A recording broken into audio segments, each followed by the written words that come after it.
오늘 하나님 저희 예수교회 주신 말씀은 지난주에 이어서 사도행전 2장 42절 한 절입니다. 42절을 두 번 우리가 찾아서 읽겠습니다.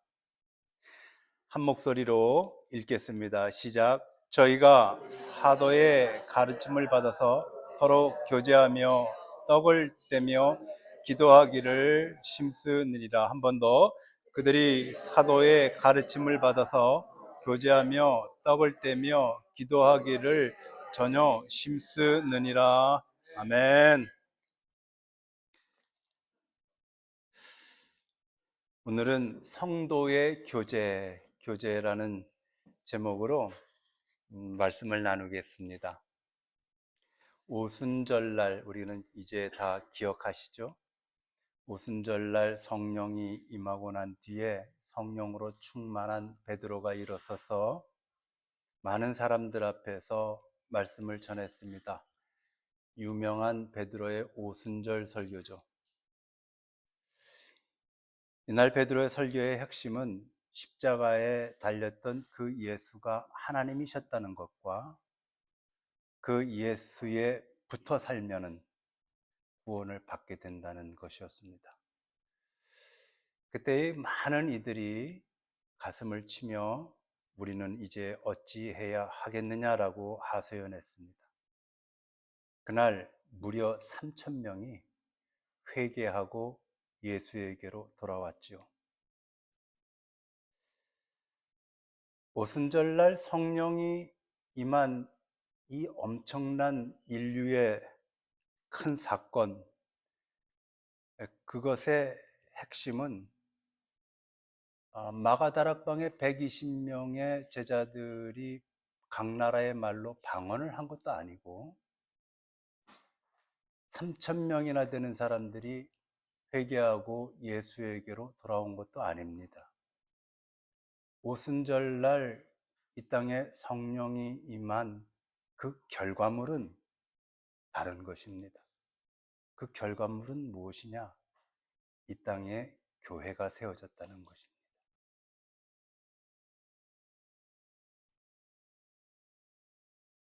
이렇게 시작된 교회를 우리는 초대교회라고 하죠.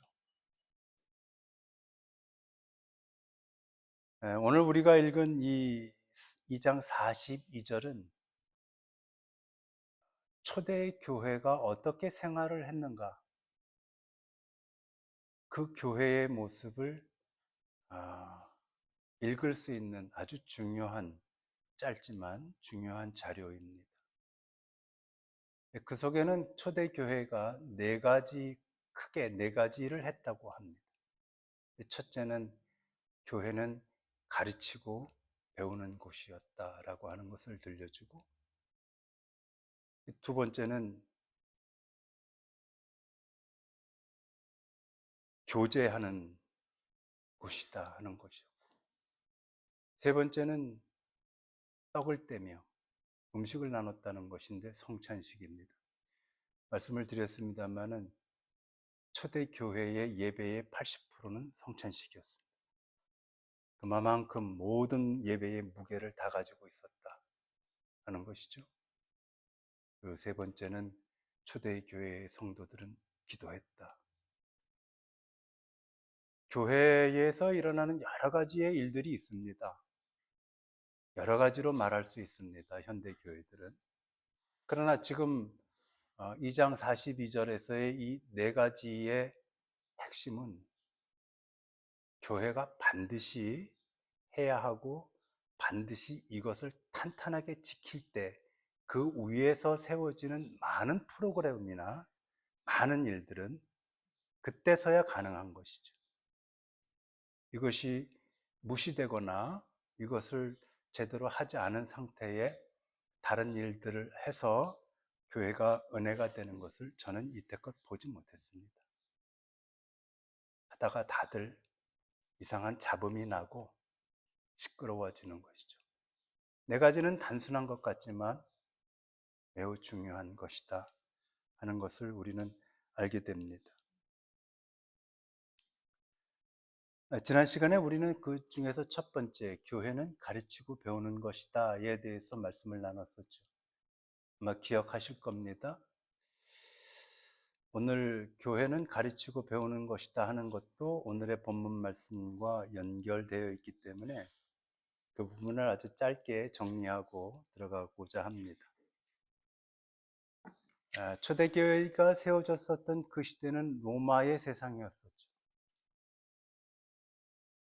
그 중에서도 초대교회가 막 생겨나던 그 시절을 중심으로 약 200년 동안은 로마가 가장 최전성기의 시대였습니다.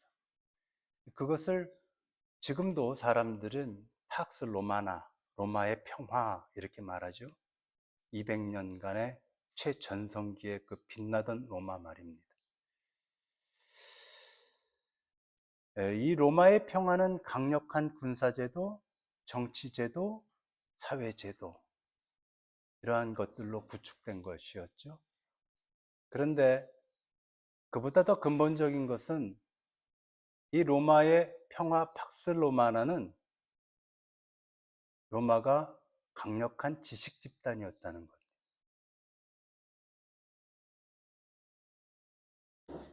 그 강력한 지식 집단인 로마가 초대교회를 바라보았을 때는 어떻게 바라보게 되었을까? 어떻게 보였을까 하는 거죠. 강력한 지식 집단들이 바라보는 초대교회는 정말로 한심스러운 곳이었습니다. 왜냐하면 교회의 대다수를 이루는 사람들이 일자무식들이었습니다. 글을 읽을 줄 몰랐습니다. 그리고 지극히 가난한 자들이었습니다. 병든 자, 고아, 과부. 그날 벌지 못하면 고스란히 굶어야 하는 품꾼들, 가난한 소상공인들, 전쟁 포로들, 노예들. 이러한 사람들이 열댓 명, 많아야 20명, 대여섯 명 이렇게 모여서 이상한 세계를 지향하고 알아들을 수 없는 말을 주고받는 그들을 보면서 로마라고 하는 이 강력한 지식 집단들은 그들을 어떻게 보았을까? 이 고문서에 보면 그들을 가리키는 여러 가지 표현들이 있는데 암담하다, 앞날이 희망이 보이지 않는 것들이었습니다. 초대교회는. 그렇지만 그 영원할 것 같았던 로마의 평화, 팍스 로마나는 지금 세상 어디에서도 발견할 수 없습니다. 반면에 그 한심한 집단, 초대교회는 불과 몇 개의 교회가 지금 이 지구상을 모두 다 덮고 있습니다. 많은 사람들은 교회가 줄어들고 또 기독교가 쇠락되고 기독교인들이 줄어든다라고 생각하지만 그것은 사실은 잘 모르고들 말씀하시는 겁니다. 기독교는 작년에 비해서 올해 그리고 재작년에 비해서 작년에 훨씬 더 번성했습니다.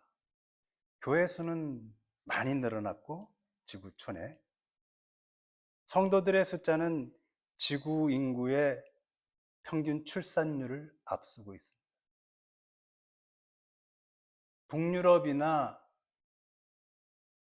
유럽이나 북미에서 감소되는 추세가 있지만 남미나 아프리카로 성령은 그 축으로 옮겨서 그곳에서는 교회가 생겨나고 성도들이 뜨겁게 일어나고 있죠. 그것은 마치 아침에 햇살이 이렇게 비쳤다가 오후에는 저쪽에서 저렇게 비치는 것과 같이 하나님의 섭리죠. 그리스도교는 쇠하지 않습니다. 물이 바다를 덮음같이 하나님의 말씀은 온 세상을 덮어나갈 겁니다.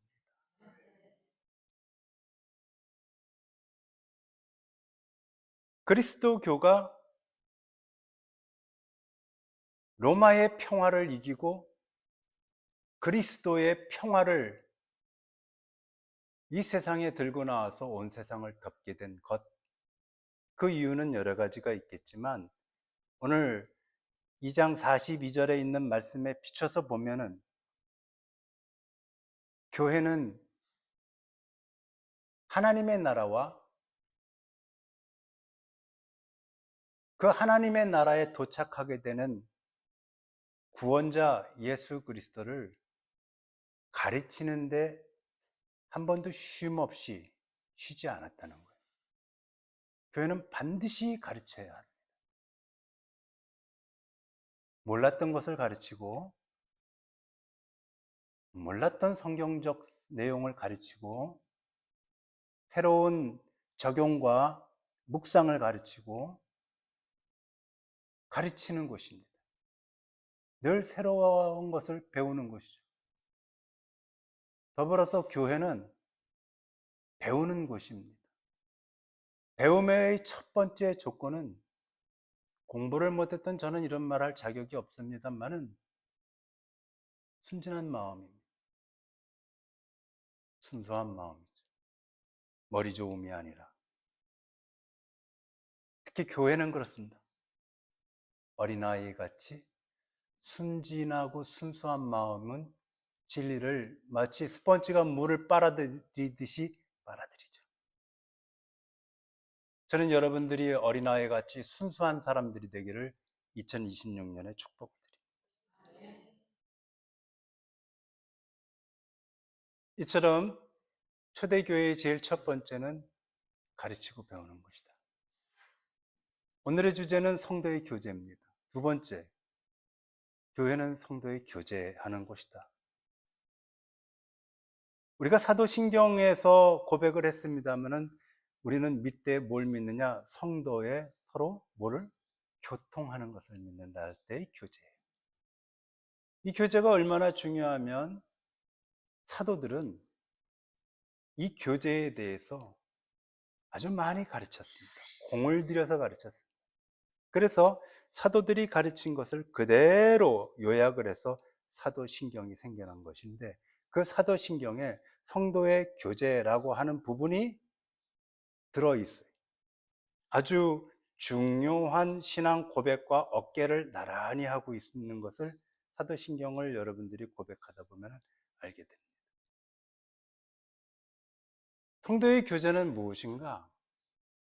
여러분들이 생각하는 성도의 교제는 무엇입니까? 성도의 교제하면은 무엇부터 어떤 것이 떠오르던가요? 한번 마음속에 그려보시죠.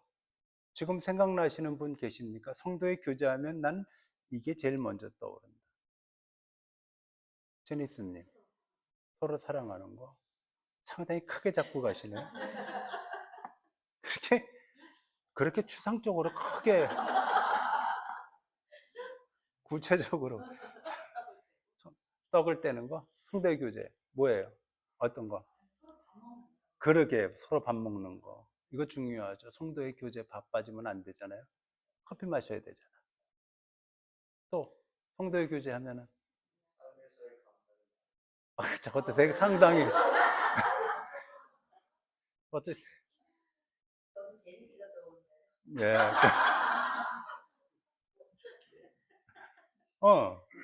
친하게 사귀고 우리 저 성도님은 뉴질랜드에 도착하더니 거룩해져 가지고 서로 감사를 나누는 거. 밥 먹는 거, 차 마시는 거, 손잡아 주는 거, 사랑하는 거, 위로하는 거, 속 얘기 털어놓는 거. 그리고 서로 힘내 주는 거. 이런 것들이 우리가 알고 있는 친교 또는 교제 뭐 이런 걸 겁니다. 그런데 만약에 그것이 성도의 교제의 모든 것이라면 오늘 본문 42절에는 뭐라고 기록하고 있냐면 그들이 사도의 가르침을 받아서 교제했다고. 이게 배워서 해야 할 일입니다.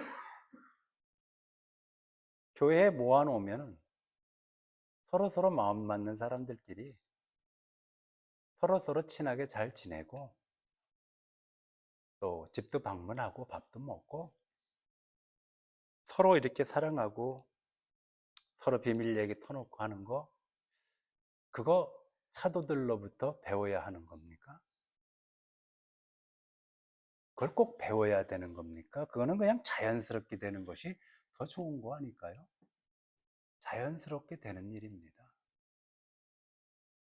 그런데 오늘 본문은 그들이 사도의 가르침을 받았다. 교회는 가르치는 곳이라고 그랬죠? 그리고 교회는 배우는 곳이라고 했지 않습니까?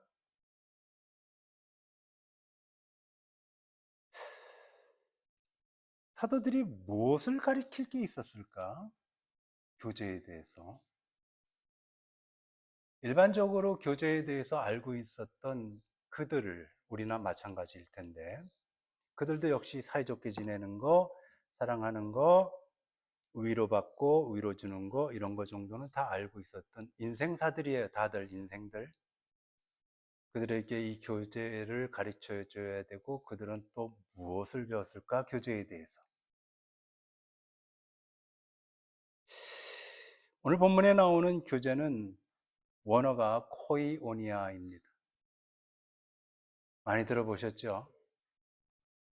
이 코이오니아는 지금 여러분들이 말씀하신 대로 서로 친교하는 거, 사귀는 거, 조금 깊게 사귀는 거, 서로 사랑하는 거, 이런 내용들이 다 들어 있습니다. 이 코이오니아는 아주 그 범위가 광범위해서 성경 속의 쓰임새가 다양합니다. 오늘 사도행전 2장 24절에서의 코이오니아는 우리들이 알고 있는 일반적인 교제가 아니라 다른 의미로 적용됐습니다. 그것이 무엇이냐 하면은 동업자 정신. 동업하려면은 서로 망하기를 바랄 수는 없겠죠. 서로 잘 되도록 도와야지 되죠. 동업자 정신. 두 번째, 공동 책임. 교회가 공동 책임이라는 겁니다. 세 번째, 전적인 헌신. 내 것을 내어주는 헌신. 이 세 가지만 생각을 해봐도 조금 전에 저와 여러분들이 알고 있었던 일반적인 교제와는 많이 궤를 달리하죠. 교제라는 것이 말이지 동업자 정신이라네. 교회에서의 교제는 교회에서 있는, 교회 안에 있는 우리 모두가 동업자라는 거구나. 이 교회에 대한 동업자, 교회를 세워나가는 동업자, 이 교회에 대해서 우리가 공동 책임을 지고 있다네. 이 교회에 대해서 내가 가진 것을 전적으로 다 내어주고 헌신해야 된다는 것이네. 이것이 사도행전 2장 42절에서 사도들이 가르치는 교제였습니다. 이 부분은 가르쳐야 될 것 같아요. 이건 가르치지 않으면 안 됩니다. 왜? 당신이 이 교회에 나왔습니까? 그러면 당신은 말입니다. 나하고 동업자입니다. 이 교회를 세워나가야 되는데. 왜요? 그것을 가르쳐야지 되죠. 그리고 공감을 하게 하고 동의를 이끌어내야지만이 그가 동업자가 되는 것 아니겠습니까? 그러려면 사도가 성경의 예수의 말씀과 성경에 있는 것과 그리스도적 사상을 가지고 그들을 깊이 가르치고 설득시켜야만 했습니다. 이게 가르침이죠. 있는 글자 그거 같이 읽고 그런다고 가르치는 것이 아니지 않습니까? 당신과 나는 공동 책임자입니다. 당신 헌금 몇 푼 냈다고 교회에 나올 자격이 있다든가, 헌금 냈다고 해서 앉았다가 그냥 휙 일어나서 가버리는, 그건 동업자 아닙니다. 예배에 참석하는 것, 그 동업자 아닙니다. 이건 다른 이야기입니다. 만일 이 시대의 교회에 동업자니 공동 책임이니 이런 이야기하면 상당히 부담스러워 하실 거요. 나는 그런 부담 갖고 교회 다니고 싶지 않아요. 나는 그냥 그렇게 해서 교회 다니는 사람들이 아주 많지 않습니까? 그거 아니라는 거예요. 다들 그렇게 초대교회에 왔는지도 모르죠. 근데 사도들은 그렇게 가르치지 않았습니다. 그래서 사도의 가르침을 받아서 그들은 교제를 했다고 본문에 기록하는 거예요.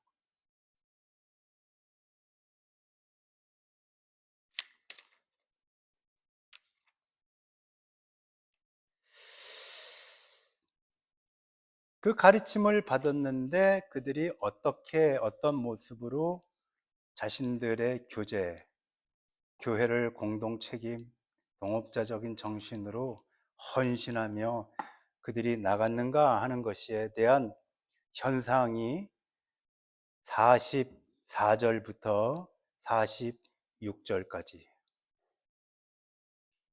함께 있습니다. 44절부터 시작. 믿는 사람이 다 함께 모든 물건을 서로 통용하고 또 재산과 소유를 팔아 각 사람의 필요에 따라 나눠주고 날마다 마음을 같이하여 성전에 힘쓰고 집에서 떡을 떼며 기쁨과 순전한 마음으로 음식을 먹고. 아멘. 비현실적인 삶을 살아가고 있는 거죠, 지금. 이 부분, 이 본문 여러분들 많이 익숙하신 본문이지 않습니까? 배웠다는 사람들, 글깨나 읽었다고 하는 사람들 또는 학자들도 지금도 여전히 이 44절서부터 46절의 초대교회의 파격적인 이러한 광경을 어떻게 말하느냐.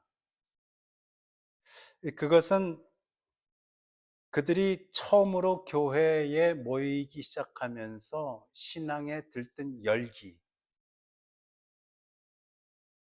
감정이 먼저 앞서고 열기가 앞서서,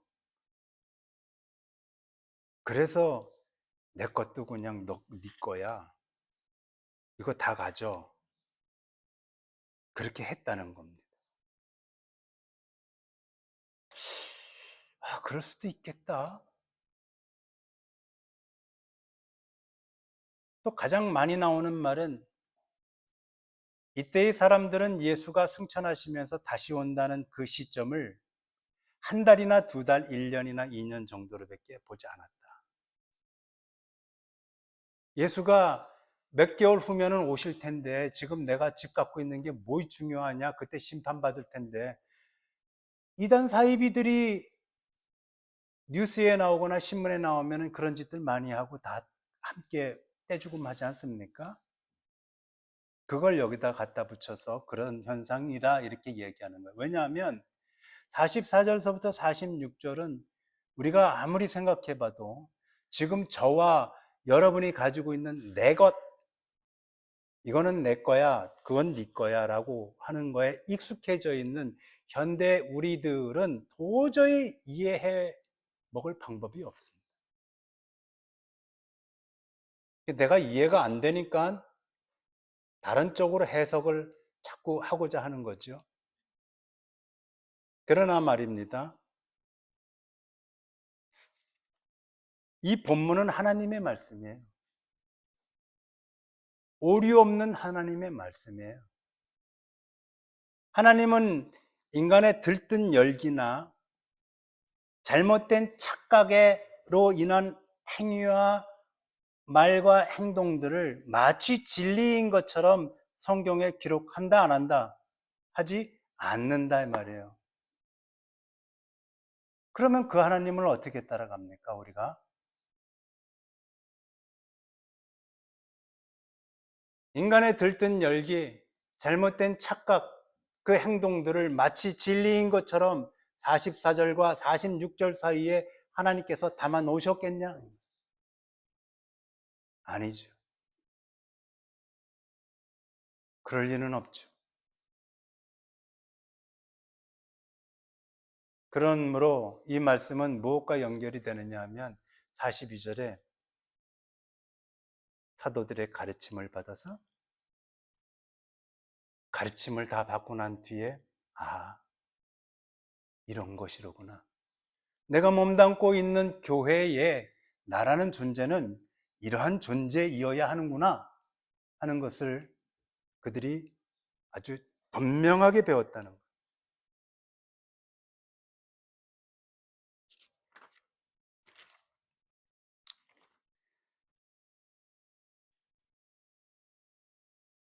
사도들은 이러한 것들을 어디서 배워서 가르쳤을까?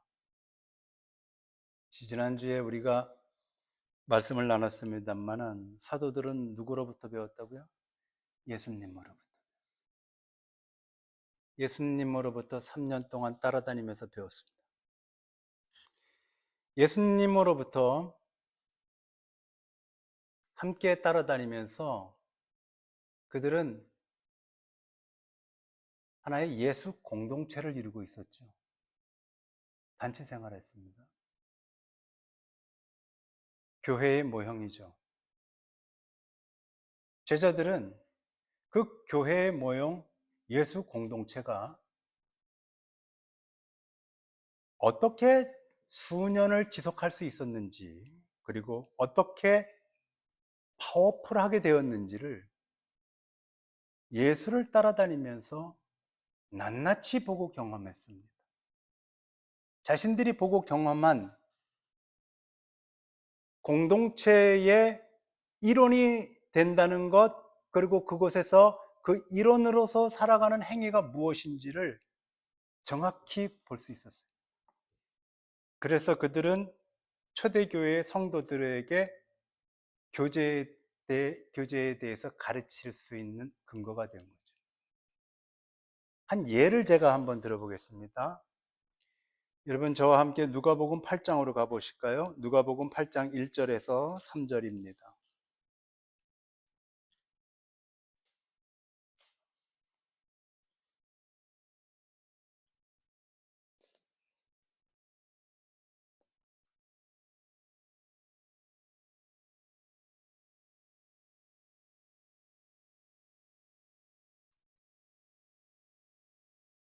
하겠습니다. 1절에서 3절까지 시작. 이후에 예수께서 각 성과 촌에 두루다니시면서 하나님의 나라를 전파하시며 그 복음을 전하실 때 12제자가 함께하였고 또한 악기를 쫓아내신가 병고침을 받은 어떤 여자들 곧 7 귀신이 나간 자 막달라 마리아 하는 마리아와 헤롯의 청지기 구사의 아내 요한나와 수산나와 다른 여자가 함께하여 자기들의 소유를 저희를 섬기더라. 아멘.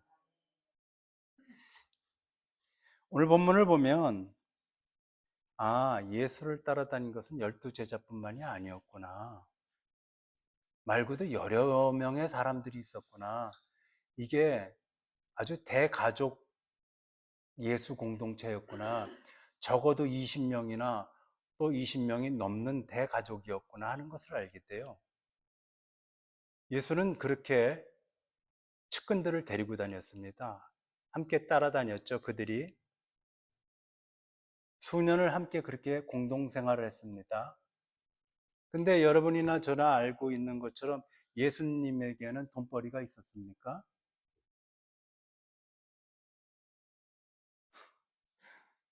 예수님은 돈벌이 없었습니까? 그러면 제자들은 돈벌이가 있었습니까? 없었어요. 현실적인 이야기로 들어가 보죠. 돈벌이가 없는데 어떻게 먹고 삽니까? 어디서 먹고 살 수 있는 모든 일들이 생기나요? 오늘 본문을 보면, 알겠습니다. 왜 예수와 제자들과 많은 이들이 수년 동안 돈벌이 없이 오직 하나님의 나라를 전하는 일에만 전념할 수 있었는지 알게 됐습니다. 하늘의 만나? 아니요, 아니요. 그렇지 않습니다. 돈이 있어야 됐습니다. 잠잘 곳이 있어야 됐습니다. 경비가 필요했었죠. 오늘 본문을 보게 되면은 12제자와 함께 하였고, 그 다음에 2절에 보면 어떤 여자들, 복수죠. 그 다음에 3절에 보게 되면은 수산나와 다른 여러 여자가 함께 있어 자기들의 무엇으로 소유로 저들을 섬겼다. 그러므로 여러 명의 여자예요. 오늘 본문에는 있지 않지만 다른 여러 성경 속에서 나오는 것을 조합을 해보면 예수의 모친 마리아 따라다녔어요. 그리고 오늘 본문에 나오는 7 귀신 들렸던 막달라 마리아,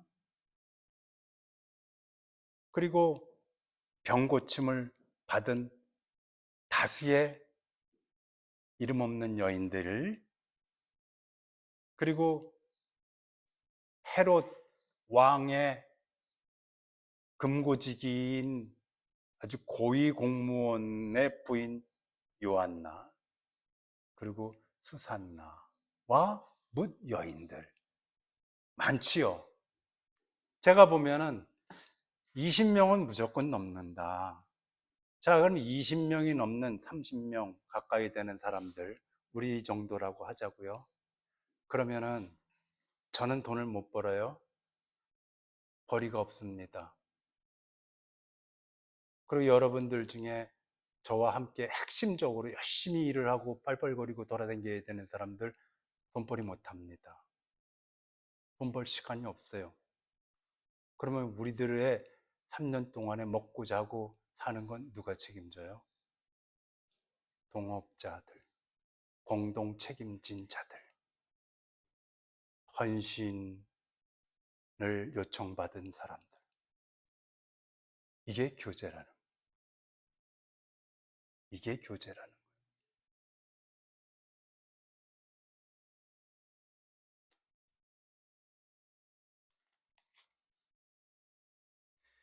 상상해 보죠. 그녀들은, 그 사람들은 예수와 함께 3년을 따라다녔다 칠 때 그들은 노동 착취당한 겁니까? 그 여인들은 제자들과 예수님을 따라다니면서 인생 희생당한 겁니까? 자기의 재산을 사기당한 겁니까? 그녀들은 울며 겨자 먹기로 끌려다닌 겁니까? 그럴 리 없습니다. 그렇지 않지 않습니까?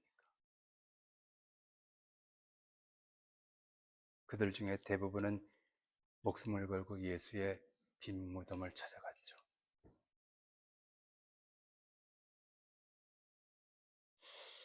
상상을 해보았습니다. 그들은 무슨 마음으로 그렇게 전적으로 헌신하고 살았을까? 제가 생각하는 제 마음속에서의 생각, 2주 동안 여러 생각들과 상상이 들었었는데 가닥이 잡힌 단 하나의 상상은 그거였습니다. 신세계가 열렸겠구나. 사람은 늘 언제나 자기가 경험하는 것, 익숙하는 것, 그거에 함몰되어서 살다가 가죠. 아는 것만큼만 알고 그냥 가는 것. 근데 예수를 만난다는 것은 초월적인 겁니다. 여지껏 보지 못했던 것을 보고 경험해 보지 못한 신세계를 만나는 거예요. 그것을 경험한 사람은 빠져나올 수 없어요. 저는 여러분들이 예수 그리스도로 인해요 인생의 신세계를 꼭 한번 경험해 보시기를 축복해 드립니다. 그들은 정말로 설레고 공동체에 밥 짓기를 하고 옷을 꿰매고 빨래를 하며 모든 허드렛 일을 다 해야 했습니다.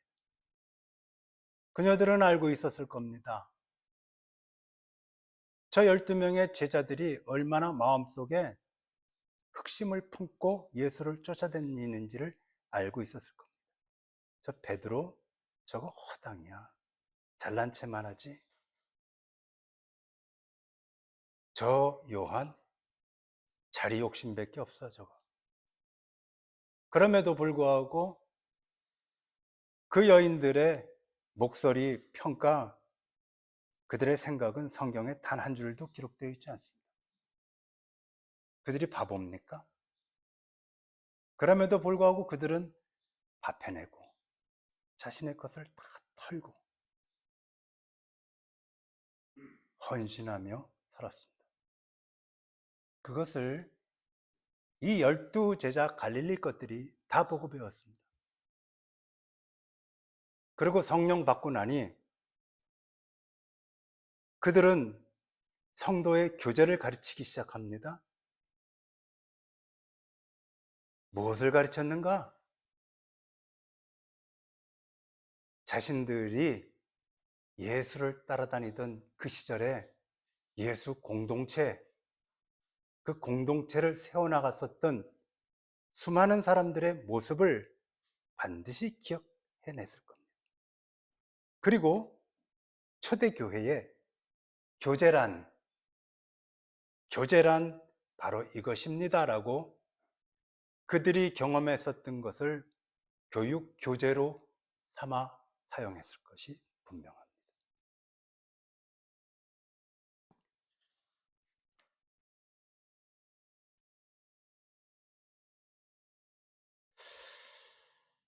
종교개혁자 칼빈과 쯔빙글리는 우리가 다 아는 사람들이죠. 지금부터 약 500년 전 사람들입니다.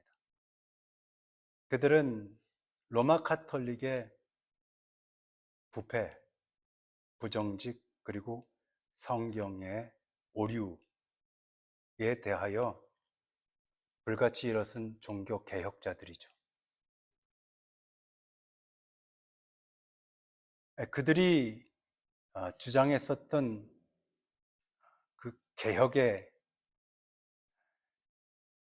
사상과 기독교가 개혁주의 신앙이라고 하죠. 개혁주의 신앙은 크게 네 가지입니다. 오직 하나님의 말씀, 오직 은혜로만, 오직 하나님의 권능, 오직 하나님께 영광. 이것이 개혁주의 신앙의 원칙이에요. 우리 예수교회도 이 개혁주의 신앙 노선을 따릅니다. 개혁주의 신앙 노선을 압축하고 축약해 놓은 문답집이 있습니다. 이것도 약 500년 전에 나온 책인데 하이델베르그 문답집입니다. 126가지의 129가지의 질문과 그것에 대한 대답 형식으로 되어 있습니다. 언젠가는 우리 예수교회가 그 많은 건 다 못한다 할지라도 중요한 하이델베르그 문답집에 대한 기독교의 뼈대에 대해서 한번은 공부해보고 싶다 하는 생각을 저는 가지고 있습니다. 여러분들이 신앙에 대해서 잘 알고 있지만 그 신앙에 대해서 질문을 드리고 그것을 30초 동안 압축해서 논리정연하게 풀어서 말씀해 보십시오 라고 했을 때 우리에게는 그러한 것들이 쉽지 않죠. 결국에 우리는 신앙이라고 하는 큰 서랍은 갖고 있지만 그 서랍 하나하나 사이에는 빈 서랍들이 많이 있다는 거예요. 그래서 우리에게는 상당히 필요한 공부다. 신앙을 오래 했고 짧게 했고 상관없습니다. 그래서 한번 저는 기도 중에 있는데 좋은 기회가 올 거라고 생각합니다. 그 29개의 질문과 그 대답 중에 55번 질문에는 이런 것이 있습니다. 성도의 교제란 무엇입니까? 55번 질문입니다. 성도의 교제란 무엇입니까? 정확하게 성도의 교제가 얼마나 중요한지를 칼빈과 쯔빙글리는 알고 있었죠. 그래서 55번에 대한 답은 그렇습니다. 제가 읽어드릴게요. 신자는 그리스도의 지체로서 그리스도와 교제하며, 제일 먼저 무엇과 교제한다고요? 그리스도와 교제하며 그분의 부요와 은사에 참여한다. 그분의 부요함과 은사를 받는다. 그리스도와 교제하며. 두 번째는 신자는 자기의 은사를 다른 지체의 유익과 복을 위해 기꺼이 그리고 기쁘게 사용할 의무가 있다. 여러 차례 제가 읽어봤는데 정말로 사도행전 2장 42절에서의 성도의 교제를 정말로 잘 풀어낸, 성령의 은혜에 따라서 잘 풀어낸 말씀. 위로는 십자가를 생각하시면 됩니다. 위로는 하나님과 교제를 나누는 것. 성도는 위로 하나님과 교제를 반드시 나누는 자여만 옆으로 성도의 교제가 가능하다. 위로 하나님과 교제를 나눠서 그분의 부요함과 그분의 은사를 얻는다. 그렇지 않고 성도와 성도끼리 교제를 나눌 때는 빵짝 난다. 반드시 부작용이 생기고 싸움질하고 원수지간 되고. 그래서 위로는 하나님과의 교제가 반드시 먼저 있는 자이어야만 성도의 수평적 교제가 가능한 것이고, 그럴 때 해야 되는 것이다. 자격이 생긴다. 옆으로의 성도의 교제는 무엇인가? 그것은 오늘 뭐라 그래요? 다른 지체의 유익, 내가 아니라 다른 사람의 유익, 그리고 그 사람의 복을 위해서 기꺼이. 앞서 말씀드렸죠. 교제라는 것은 무엇입니까? 동업자, 공동 책임, 헌신. 그래서 기꺼이 이 속에 다 들어가 있어요. 그리고 기쁠 수밖에 없어요. 이건 다른 세상이 열렸기 때문에 그런 거예요. 사용할 뭐가 있다? 의무가 있다. 이게 성도의 교제다라고 하는 거예요. 예수 그리스도께서는 우리에게 모든 것을 내어주셨죠. 의심이 없습니다. 여기에는. 쯔빙글리와 칼빈의 말대로라면은 우리는 예수 그리스도와 교제를 나눴기 때문입니다. 예수 그리스도가 우리와 교제를 나누셨기 때문에 그 교제의 핵심인 자신의 모든 것을 내어주신 겁니다.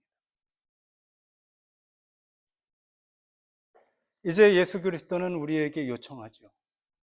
이 땅에 교회를 세워놓으시고 이제 요청하시는 겁니다.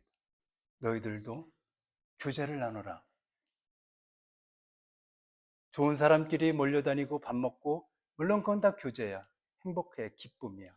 그런데 그것 갖고 그것만을 위해서 교회 다니는 사람 아주 많아요. 몇 주 전에 말씀드렸죠. 어느 목사님의 설교의 제목을 따라서 말씀드렸죠. 교회 다니는데 딴 재미 들이지 말아라.